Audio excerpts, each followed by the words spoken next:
नमस्कार, मैं हूं बंसीलाल पुरोहित। आप देख रहे हैं बीकानेर पॉलिटिक्स। आज हम ऐसी शख्सियत के पास बैठे हैं जो वार्ड नंबर 4 के लोकप्रिय पार्षद है हरिओम जी कड़ेला के सुपुत्र कुलदीप जी कड़ेला से हम लोग बात करेंगे कि आपने वार्ड में कैसा कैसा विकास करवाया है। तो मैं कुलदीप जी आपसे पहला प्रश्न यही पूछना चाहूंगा कि आप बताइए, आपको ये पार्षद बनने का जो प्लान है, प्रेरणा है, वो कहाँ से आई आपके पास?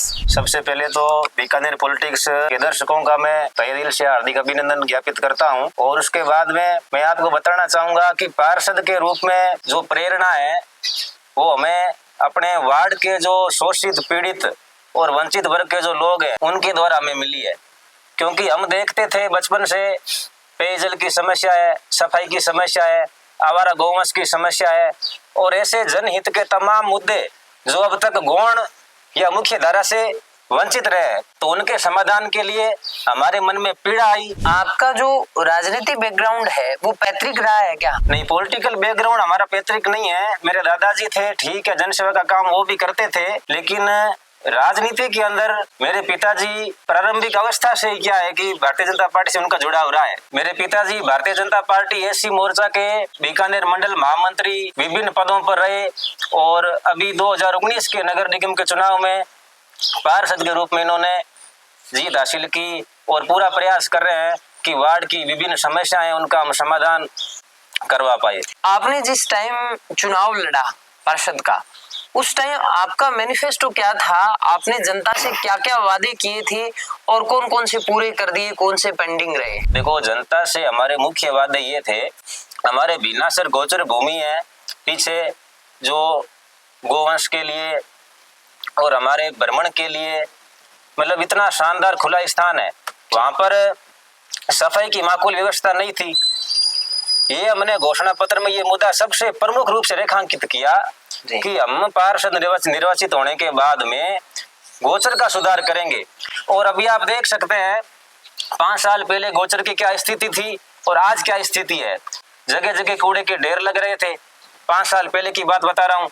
और आज अगर आप जाओ तो यानी कि हर सप्ताह के अंदर हमने स्वच्छता अभियान संचालित किया, नगर निगम संसाधनों की सहायता से, डंपर की सहायता से कूड़े का निस्तारण किया और आम जनता को हमने प्रेरित किया कि अपने जो कचरे का निस्तारण है वो गोचर में नहीं करे, पौधारोपण कार्य है और विभिन्न हमारे जो मुद्दे हैं, पेयजल की समस्या थी हमारे यहाँ कच्ची बस्तियों में, तो नवीन पेयजल लाइन हमने स्वीकृत कराई। भीनासर जो इलाका है वो 90% पट्टों से वंचित है जी, तो पट्टों के लिए भी हमने प्रशासन से, सरकार से गुहार लगाई। हमारी गुहार नहीं सुनेगी अलग बात है, लेकिन हमारे प्रयास में कोई कमी नहीं रही। लोग कई ऐसे कहते हैं, आपके विपक्षी लोग कहते हैं पार्षद साहब है जो जीतने के बाद में काम तो करा रहे हैं लेकिन बहुत कम लोगों के बीच में दिखे हैं। तो क्या आप इसके बारे में क्या कहना चाहेंगे?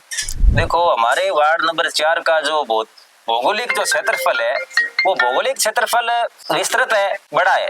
प्रत्येक घर तक पहुंच हमारा प्रयास है कि प्रत्येक वार्डवासी तक हम पहुंचे। इसके बावजूद भी अगर किसी व्यक्ति तक हमारी पहुंच नहीं है तो वो हमारे घर पे आके फरियाद कर सकता है और हमारी भी ये पूरी कोशिश रहती है जी, पूरी कोशिश रहती है कि हमारे वार्ड की कोई भी गली, कोई भी घर, कोई भी अगर कोई समस्या से पीड़ित है तो उसका हम त्वरित प्रभाव से समाधान कराएं। आपने महिलाओं के लिए, बच्चों के लिए और बुजुर्गों के लिए आपके कार्यकाल के अंदर क्या क्या प्रयास रहे? महिलाओं के लिए देखो, सबसे बड़ी समस्या हमारे यहाँ पे थे पेयजल समस्या। पेयजल जो सप्लाई होती थी वो पुरानी लाइन पड़ी थी, उसके अंदर पानी बूंद बूंद आता था। बड़े बड़े जो मोटर है और जो ये लगा लेते थे पड़ोसी, तो पानी पर्याप्त मात्रा में मिल नहीं पाता था। महिलाएं घर की परेशान थी, पानी आ नहीं रहा है, टैंकरों के द्वारा पानी रखाना पड़ता था। तो आज स्थिति ये है कि पेयजल समस्या का अधिकांश समाधान हो चुका है और पानी की जो प्रेशर है वो अच्छी तरह से हो रहा है। बुजुर्गों के लिए तो बुजुर्ग देखो हमारे जो समाज के मार्गदर्शक होते हैं जी, और उनका स्वास्थ्य उत्तम रहे, इसके लिए गोचर भूमि के अंदर बुजुर्ग लोग सुबह, प्रातः, शाम, संध्या में भ्रमण करने जाते हैं। और आज गोचर भूमि की जो स्थिति है इतनी सौंदर्यपूर्ण है और इतनी माकूल है कि वहां पर कोई भी अगर बच्चे हैं, महिलाएं हैं, बुजुर्ग हैं, बेखौफ वो भ्रमण कर सकते हैं।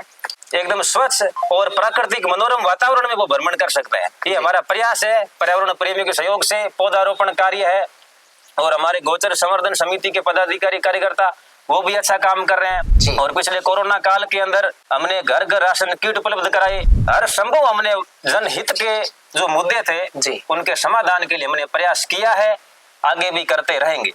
आप अपने वार्ड वासियों को क्या कहना चाहेंगे, क्या संदेश देना चाहेंगे और बाकी बीकानेर की जनता को भी क्या मैसेज देना चाहेंगे? देखो, मैसेज मेरा सबसे बड़ा यही है और आज के समय के अंदर मैं पार्षद प्रतिनिधि होने के नाते ये अपील कर रहा हूँ आम जन से कि सबसे बड़ी बात आज का जो दौर है, उस दौर में जो नौजवान है वो नशे के अंदर अपना जो स्वास्थ्य है, अपना जो गाढ़ा पैसा है और अपनी जो कमाई है वो खराब कर रहे हैं। हमारे बीना शहर के अंदर, गंगा शहर के अंदर एमडी, चरस, गांजा घर घर तक उपलब्ध हो गए। नौजवान किशोरावस्था में क्या है कि अपने रगों के अंदर नशे का जहर भर रहे हैं।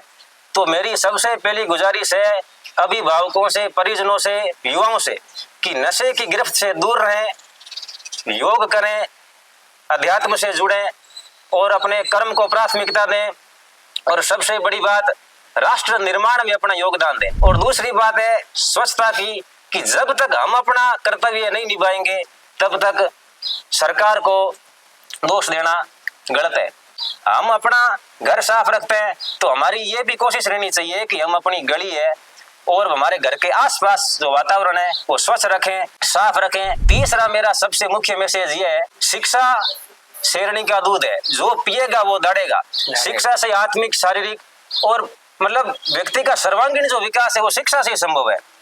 तो अपने बच्चों को अच्छी शिक्षा उपलब्ध कराओ, उत्तम खान पान दो, अच्छी परवरिश दो, ये संदेश है। क्योंकि नई जो पौध है, नए जो बच्चे हैं वही हमारे भावी नागरिक हैं, वही IAS है, IPS हैं, कोई MP बनेगा, कोई MLA बनेगा। इसलिए मेरा संदेश यही है आम जन से कि अपने बच्चों पे ध्यान दें, शिक्षा पे विशेष जोर दें और नशे की गिरफ्त से उनको दूर कराएं। ये थी कुलदीप जी, और सोशल वर्कर है, समाज सेवी है और बहुत ही उच्च कोटि के धनी है और बहुत ही अच्छे वक्ता है। बहुत बहुत धन्यवाद कैमरामैन जितेंद्र के साथ।